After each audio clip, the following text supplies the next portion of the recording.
오늘 에베소서 4장 1절에서 6절 말씀 가지고 교회와 가정, 하나의 믿음, 두 개의 통로라는 제목의 하나님 말씀 함께 나누도록 하겠습니다.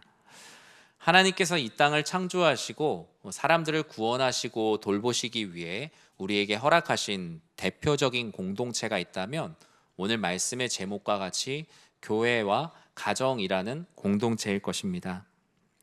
에덴 동산에서 하나님께서 가장 먼저 만드신 피조물과 피조물의 연합 공동체는 부부였고, 부부는 곧 가정이 되었습니다.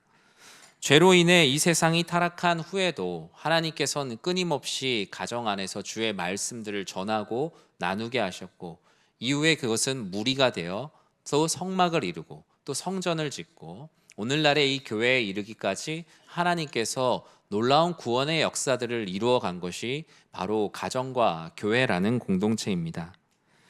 이 교회와 가정은 하나님의 구원 계획 아래에서 만들어진 것으로 이 통로를 통하여서 하나님을 향한 믿음이 하나님께 드려지고 또 하나님의 사랑이 오고 가는 커다란 인간의 두 개의 통로가 되었습니다.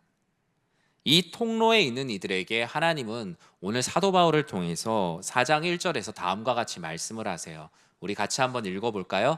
그러므로 주 안에서 갇힌 내가 너희를 권하노니 너희가 부르심을 받은 일에 합당하게 행하여. 아멘. 바울은 이 말씀의 수신자인 에베소 교회 교인들 뿐만 아니라 하나님께서는 이 바울의 말을 통하여서 우리들에게 똑같이 말씀하십니다. 너희는 모두 부르심을 받은 존재라는 사실입니다. 사도 바울이 말하는 부르심은 단순히 어떤 직분에 임명되거나 발령되는 것 이상의 넓은 의미를 갖습니다.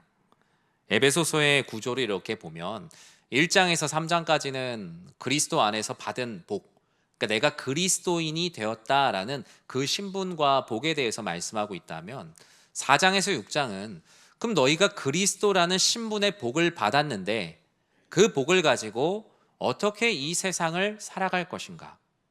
즉 에베소 교회에 바울이 말했던 것은 너희는 부르심을 받은 존재들이고 부르심을 받은 존재들로서 어떻게 살아갈 것인가에 대한 말씀이 바로 에베소 교회를 향한 권면입니다. 그러기 위해서 우리는 성경 안에 있는 부르심이라는 단어를 정확히 이해해야 하는데, 이 부르심이란 어떤 일을 맡기기 위한 부르심보단 우리 존재 자체를 부르시는 존재론적인 부르심을 먼저 기억해야 합니다.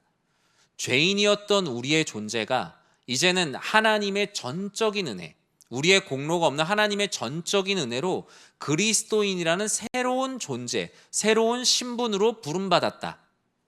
우리가 성경 안에서 부르심이라는 단어를 생각할 때 우리는 바로 죄인이었지만 그리스도인으로 새로운 존재로 부름받았다라는 존재론적 부르심을 가장 먼저 인식해야 합니다. 그러면 에베소서의 구조대로 말하자면 우리가 죄인이었다가 그리스도인이라는 그 놀라운 신분과 복으로 부름을 받았으니 오늘 본문에서는 그 부르심에 합당한 삶을 살아라, 부르심에 합당하게 행하라 라고 말씀하고 있어요. 우리 신앙생활에서도 합당하게 행하라, 요즘은 거의 교회 안에서만 많이 쓰는 말 같은데, 이 합당하게 행한다라는 것을 기억할 때 여러분 이미지 하나를 기억하시면 좀 쉽습니다. 왜냐하면 당시에 이 헬라 문화권에서 합당하게 행한다라고 할 때 많은 사람들은 똑같은 이미지를 떠올렸거든요. 바로 양팔 저울이에요. 양팔 저울. 저울 보면 이렇게 양쪽에 하나 올리면 내려가고 초등학교 때 추 같은 거 이렇게 올려보시고 하셨을 텐데, 합당하게 행한다는 의미는 한쪽에 어떤 가치가 주어졌을 때 그 가치와 균형을 이룰 수 있는 무언가를 하는 것이 바로 합당하게 행하는 겁니다. 즉 그리스도 안에 합당하게 행한다라는 건 그리스도인이라는 이름값에 걸맞는 삶을 살아야 이 양팔 저울이 수평을 이루겠죠. 균형을 이룹니다. 교회와 가정이라는 두 개의 통로 안에서도 교회에서 이러한 신앙의 삶을 살았다면 가정이란 이런 삶에서도 동일한 그리스도인으로 삶을 살아갈 때만이 이 양팔 저울이 균형을 이루죠. 그 균형을 이루는 상태가 바로 합당하게 행한다라는 의미입니다. 하나님께서 우리에게 주신 성도, 즉 그리스도인이라는 이름값에 맞게 삶의 한쪽 균형이 치우치지 않고 균형을 이루는 상태가 바로 부르심에 합당하게 사는 삶입니다. 그렇다면 우리는 교회와 가정에서 어떻게 살아야 하나님께서 우리를 그리스도인으로 부르신 그 이름값에 합당한 삶을 살 수 있을까요? 저는 먼저 교회와 가정의 관계를 이 교회사 역사 안에서 어떻게 봤는지를 쭉 한번 이런저런 논문들을 한번 좀 찾아봤어요. 초대 기독교 교부들은 가정을 작은 교회라고 불렀어요. 작은 교회. 여러분 교회에서 신앙생활 하시다 보면 그 히브리어 헬라어 한 반쯤은 듣잖아요. 뭐 샬롬도 아시고 뭐 여러 가지 많이 아시잖아요. 그 중에 아마 에클레시아라는 단어도 들어보셨을 거예요. 에클레시아, 교회라는 뜻으로 많이 쓰이는데, 저 작은 교회라는 단어에 에클레시올라라는 말은 이제 뒤에 전미사만 바꿔서 교회긴 교회인데 좀 작은 교회라는 의미를 갖고 있어요. 왜 초대교회 지도자들이 가정을 작은 교회라고 불렀을까요? 교회에서 선포되는 말씀이 가정이라는 작은 성소에서 삶으로 해석되어야 한다. 즉 가정은 예배당, 대예배에서 전해진 말씀들이 가정이란 작은 성소에서 해석되어지는 해석자의 집이 되어야 한다라고 말했어요. 그래서 가장 좋은 건 주일날 모든 가족들이 같은 말씀을 듣고 아이들에게 그날 저녁에 밥을 먹으면서 오늘 말씀에 대한 피드백을 하고 그것을 다시 떼어서 나눠줄 수 있는 어미새와 같은 사람들이 모인 곳이 사실 제일 건강한 가정이라고 말합니다. 종교개혁자인 마틴 루터는 이를 조금 더 발전시켰고 강조를 했어요. 그는 그의 책 탁상담화라는 책을 보면 그 책에서 이렇게 기록을 하고 있어요. 같이 한번 읽어볼까요? 모든 부모는 가정의 목사요 교사와 같다. 그들은 가정의 자녀와 종들에게 하나님의 말씀을 가르칠 명령을 받았다. 즉 어머니와 아버지는 선택에 의해서 자녀들에게 하나님 말씀을 가르치는 존재가 아니라 위임받은 사람들이에요. 하나님의 말씀을 위임받은 사람들. 그래서 모든 부모는 가정의 목사요 교사가 되어서 사랑하는 자녀들에게 말씀을 가르쳐야 한다. 나중에 기회가 되시면 이 탁상담화라는 책을 꼭 읽어보십시오. 벽돌책인데 이렇게 하루에 한 장씩 읽을 수 있게 잘 돼 있어요. 루터는 여기서 그치지 않고 그의 교리문답의 핵심 요약인 소요리문답에서도 얘기했어요. 여러분 소요리문답의 앞에 소가 뭐죠? 소? 무슨 뜻이에요, 소? 예, 작다. 그러니까 교리문답이긴 한데 작은 교리문답인데 왜 교리문답을 작게 만들었을까요? 왜 작게 줄였을까요? 우리 학습 세례 입교할 때 한번 잠깐 보는 무슨 브로셔 같은 얇은 책 그렇게 생각하시죠? 근데 이거를 처음에 소요리 문답으로 만든 이유는 가정을 위해서였어요. 가정의 가장들을 위해서. 왜냐? 소요리 문답의 타이틀에 보면 항상 이렇게 써 있었거든요. 같이 읽어볼까요? 가장이 자기 가족에게 아주 쉬운 방식으로 가르쳐야 할 내용이 소요리 문답인 거예요. 즉 소요리 문답은 가정에서도 하나님의 말씀을 전하고 가르치고 하나님은 누구신지, 성경은 무엇인지, 어떤 신앙생활을 해야 되는지 그 모든 것을 가르치기 위해서 요약해 놓은 것이 소요리 문답이지 그냥 학습 세례 입교 문답 때 문답하려고 만든 목적은 결코 아니었다라는 겁니다. 루터는 그의 설교의 다양한 주석에서도 이를 되게 강조했어요. 성경 말씀은 주일 강단의 대단한 설교자의 선포보다 부모님이 자녀들에게 빵을 나눠주는 그 식탁에서 훨씬 더 강력하게 임한다라고 이야기하며 가정에서 하나님의 말씀과 신앙을 교육하는 것이 교회 강단 이상으로 중요하다라고 늘 강조했습니다. 그래서 청교도들도 가정을 하나님이 세우신 신학교가 되어야 된다고 얘기했던 것도 바로 그런 이유에 해당하는 것이죠. 그런데 현대 사회로 오면서 이 교회와 가정이라는 하나님께 올려드린 이 믿음의 통로에 균열이 생겼다라고 많은 학자들은 말합니다. 다음 세대 신앙 전수의 위기의 원인을 교회와 가정의 이중적인 모습, 교회와 가정의 단절로부터 찾았어요. 교회가 되게 조직화되고 대형화되는 것은 뭐 나름대로의 의미가 있었지만 신앙교육의 책임을 가정이 교회에 과도하게 넘기게 되는 계기가 되기도 했습니다. 교회에다 모든 것 맡기면 되겠지라며 맹목적으로 신앙을 외주화하였다가 신앙이 여러 가지로 많이 어려워지는 일들을 보게 되었습니다. 어느 순간 가정은 작은 교회라는 영적인 기능을 점점 스스로 손에서 놓아버렸고 신앙교육을 교회에 외주를 주다 보니 가정은 단순한 숙식 장소가 되어버렸다라고 학자들은 이야기해요.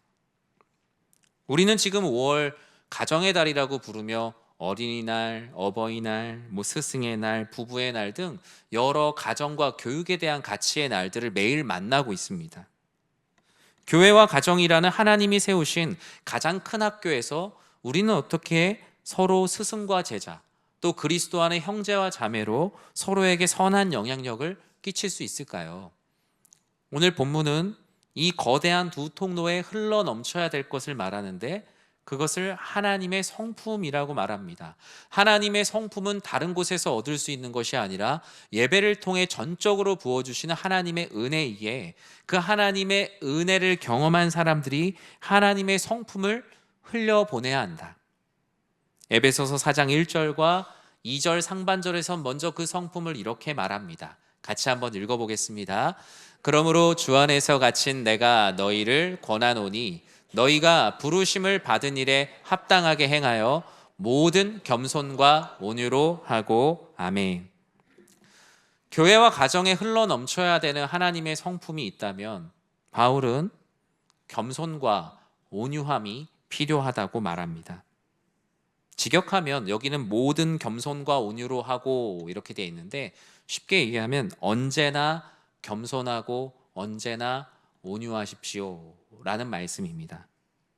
언제나라는 말은 시간을 나타내는 부사이기도 하지만 사실 오늘 본문에 있는 이 언제나라는 말은 언제나 그리고 어디서든 이라는 시간과 공간이라는 속성을 모두 가지고 있는 뜻에 더 가까워요.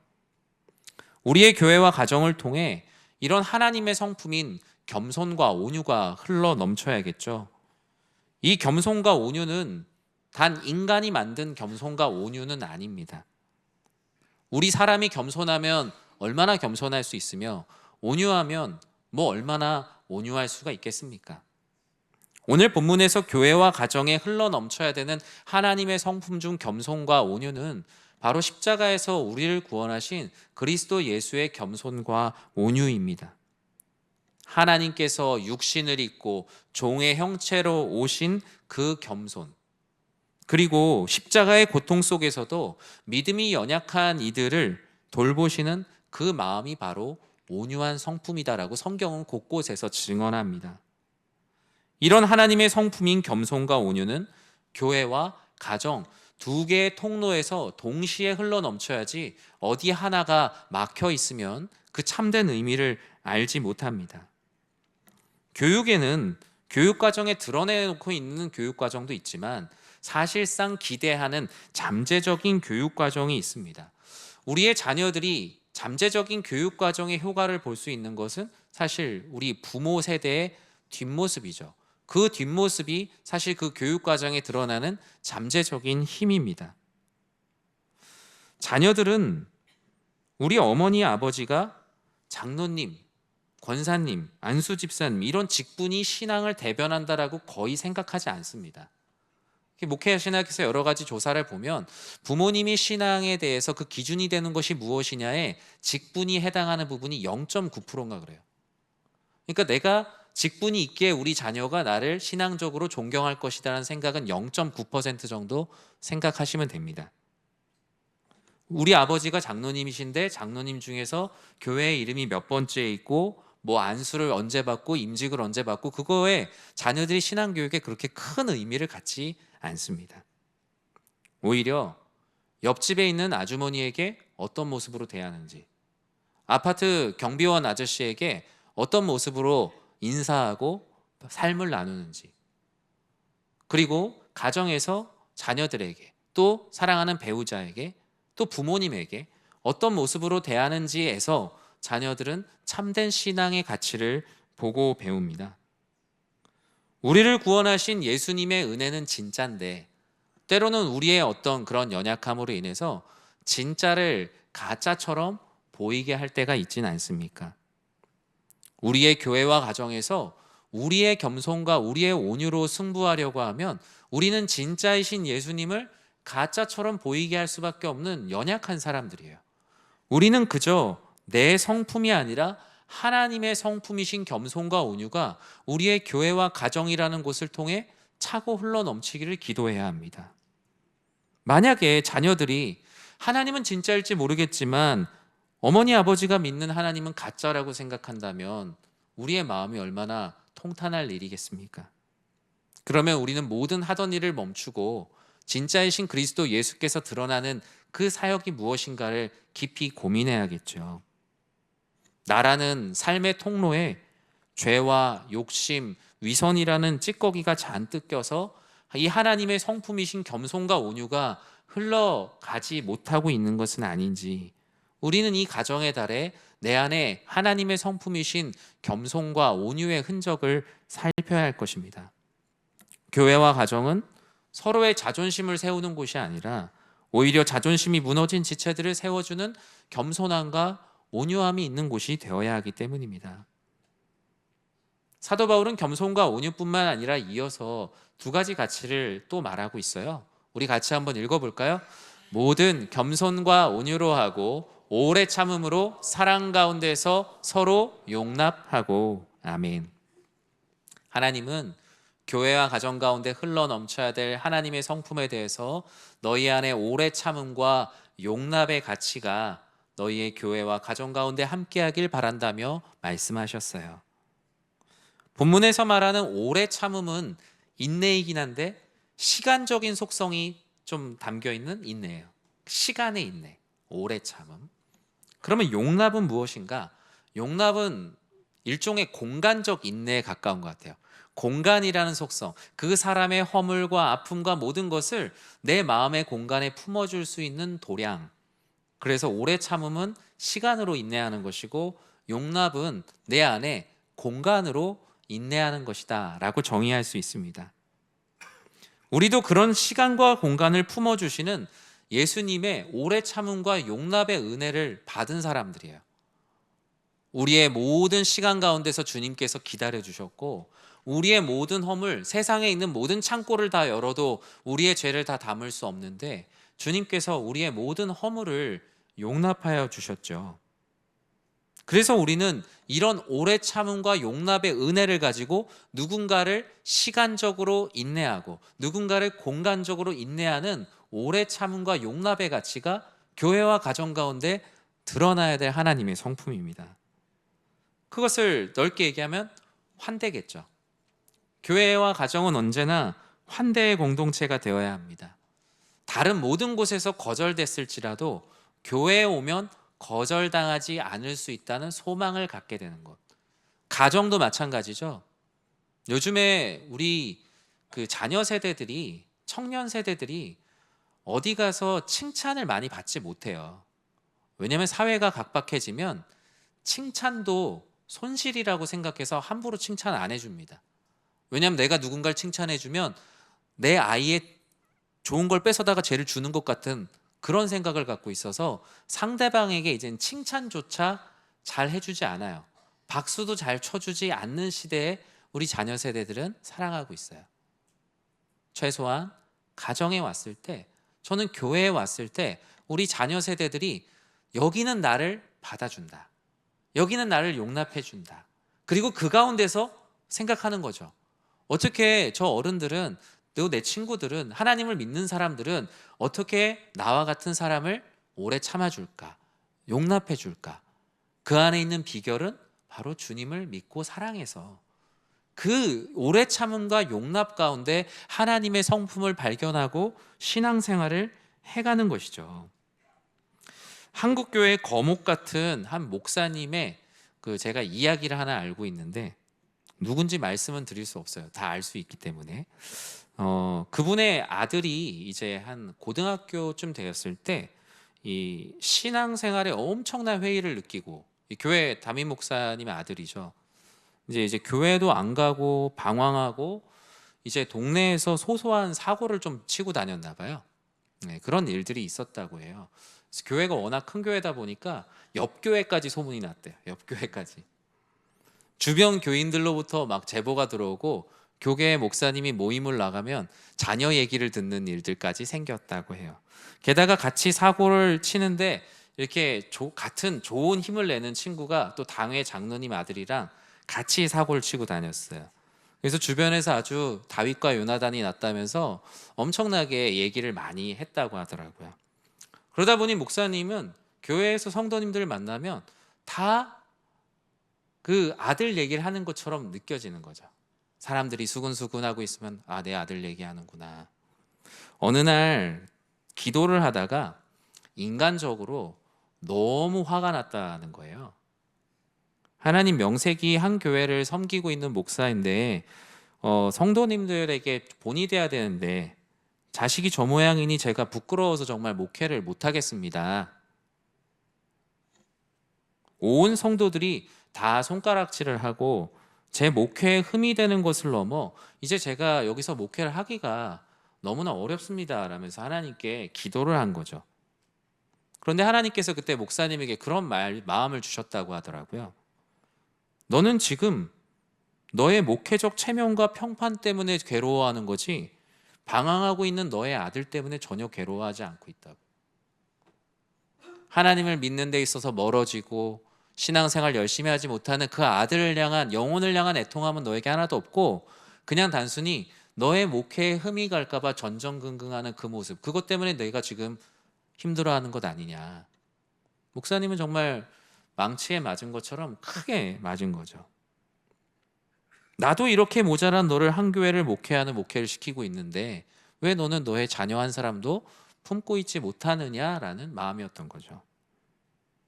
목사님이 그때부터 그냥 다른 걸 다 내려놓고 이제 아들과 또 장로님 아들 그냥 그 영혼을 위해서만 이렇게 기도를 하셨대요. 교우들은 너무나 성숙하게 그 자녀들을 위해서 보이든 보이지 않는 곳이든 많이 기도를 해주신 거죠. 교회가 한 영혼을 위해서 아파하고 오래 참으며 용납하는 시간을 가지니까 제일 먼저 사라졌던 건 소문이었다는 거예요. 그런데 목사님이 가장 크게 깨달은 건 무엇이었냐면 그 소문이 사람들로부터 나는 것이 아니라 나로부터 난다는 것을 깨달았다는 거죠. 내가 내 자녀를 그렇게 생각하니 사람들이 말하는 게 아니라 내가 나에게 그렇게 말하고 있었구나. 내가 내 자녀를 그렇게 생각하고 있었구나. 방황하는 것에 대한 아픔과 오래 참음과 용납이 없이 그저 나의 평판만 생각하는 나의 욕심으로부터 없던 소문들이 나를 그렇게 괴롭혔던 거구나. 한 영혼은 이런 교회와 가정의 오래 참음과 용납 속에서 태어납니다. 그 증거가 바로 우리들 다 자신이에요. 우리가 이렇게 예수를 그리스도로 믿게 된 데는 어떤 누군가의 오래 참음과 용납이 있었어요. 무엇보다 우리를 구원하신 예수 그리스도의 오래 참음과 용납이 있었으며 우리를 사랑하시는 부모님, 형제, 자매, 친구, 불특정 다수의 많은 사람들의 오래 참음과 용납이 있었기에 우리는 지금도 이렇게 신앙생활을 할 수 있습니다. 교회란 이렇게 한 영혼을 위해서 태중에서 키우며 그 고통을 감내해내는 것이 진정한 교회요 가정이에요. 저는 한 영혼을 위해서 교회와 가정이 하나가 되어 한 영혼을 귀히 키워가는 우리 교회와 가정이 되길 주님의 이름으로 간절히 축원합니다. 말씀을 맺습니다. 교회와 가정은 하나님의 성품이 흘러넘치는 큰 통로로 하나님께서 사용을 하십니다. 가정과 교회는 불가분의 관계이며 교회와 가정이 하나 되게 하는 것은 우리의 마음이 아닌 무언가가 필요하다라고 에베소서 4장 3절과 4절에서는 말씀해요. 같이 한번 읽어보겠습니다. 평안에 매는 줄로 성령이 하나 되게 하신 것을 힘써 지키라. 몸이 하나요 성령도 한 분이시니 이와 같이 너희가 부르심의 한 소망 안에서 부르심을 받았느니라. 아멘. 하나님께서 한 영혼을 구원하시기 위해 교회와 가정이라는 두 개의 통로를 마련해 주셨습니다. 이 교회와 가정은 평안에 매는 줄 성령의 역사로 하나가 되어 한 영혼을 키우는데 연합하도록 부르신 공동체입니다. 우리가 예수를 그리스도로 믿게 된 이후부터 우리의 삶에는 두 개의 통로가 생기는데 바로 교회를 통해 말씀하시는 하나님, 우리의 가정을 통해 말씀하시는 하나님의 은혜의 통로가 생깁니다. 이전에는 각자의 소망이 있었겠죠. 내가 하나님을 믿기 전에 교회는 교회고 내 가정은 내 가정이었으나 우리가 예수를 그리스도로 믿게 되는 순간 하나님께서는 교회와 가정을 부르셔서 너희 각자의 소망이 아니라 부르심의 한 소망 안에서 한 영혼을 키워가라고 말씀하십니다. 마치 부부가 결혼을 할 때 결혼하기 전엔 각자의 소망을 가지고 살았지만 결혼을 통해 부부가 됨을 통해 부르심의 한 소망 안에서 같이 살아가게 하시는 것처럼 한 영혼을 위해 교회와 가정은 하나님의 은혜를 흘려보내는 각각의 통로로 주님께서 부르셨다라는 사실입니다. 교회 안에도 우리는 귀한 영혼들을 키워가고 있습니다. 교회에서 한 영혼을 세워가는 우리 교회 주일학교의 선생님들의 가치를 기억하고 감사하고 기도해야겠죠. 그리고 그 일을 선생님들에게만 맡겨둘 것이 아니라 교회와 가정이 함께 마음을 모아 한 영혼을 위해 기도하며 나아가는 귀한 사역들을 계속 해나가야 할 것입니다. 이 사역은 교회 다른 사역들은 조금 부족해도 괜찮아요. 하지만 우리가 사람을 키워가는 사역은 그런 가치 전환을 우리가 해나가지 않으면 우리에게 미래는 없어요. 교회에 점심을 맛있는 걸 먹다가 덜 맛있는 걸 먹는다고 해서 교회가 없어지진 않아요. 하지만 우리의 자녀들을 향한 가르침과 영적인 투자, 재정적인 투자는 줄어들면 나중에는 사라지게 되는 거예요. 우리는 무엇에다가 더욱더 힘을 주어야 할 것인가? 저는 우리가 주일학교라고 부르지만 사실은 교회 학교라는 의미에 더 가깝게 돼야 되죠. 주일학교가 주일에 물론 예배를 드렸기 때문에 주일학교라고 불리긴 했지만 어느 순간 한국교회 주일학교가 주일에 1시간만 영향을 주는 학교가 된다는 것은 너무나 가슴 아픈 일일 것입니다. 우리를 비롯한 우리의 자녀들은 이 주일 하루의 거룩함과 월요일 아침의 세속함 사이에 거대한 간극에 놓여 있습니다. 그 사이에서 어떻게 살아야 될지를 교회와 가정이란 통로를 통해서 끊임없이 가르치고 그 사랑을 흘려보내지 않으면 우리는 주일이라는 시간과 나머지 6일이라는 그 거대한 간극 사이에 가랑이가 찢어지는 우리의 자녀 세대들을 볼 수밖에 없습니다. 당장 거시적인 계획을 세우기보다 여러분이 가정이 곧 작은 교회가 될 수 있도록 기도하시고 하나님 아버지 앞에 방법을 찾아가십시오. 내가 스스로 완벽한 스승이 되려고 하지 마시고 완벽한 스승이신 그리스도 예수 그분의 말씀을 계속 자녀들의 삶에 소개하고 알리십시오. 하나님은 교회와 가정이란 두 개의 아름다운 통로를 통해 한 영혼 한 영혼을 거룩하게 세워갈 것이기 때문입니다. 여러분 모두가 그와 같이 쓰임받고 여러분이 속한 가정이 바로 그런 작은 교회들이 되길 주님의 이름으로 간절히 축원합니다.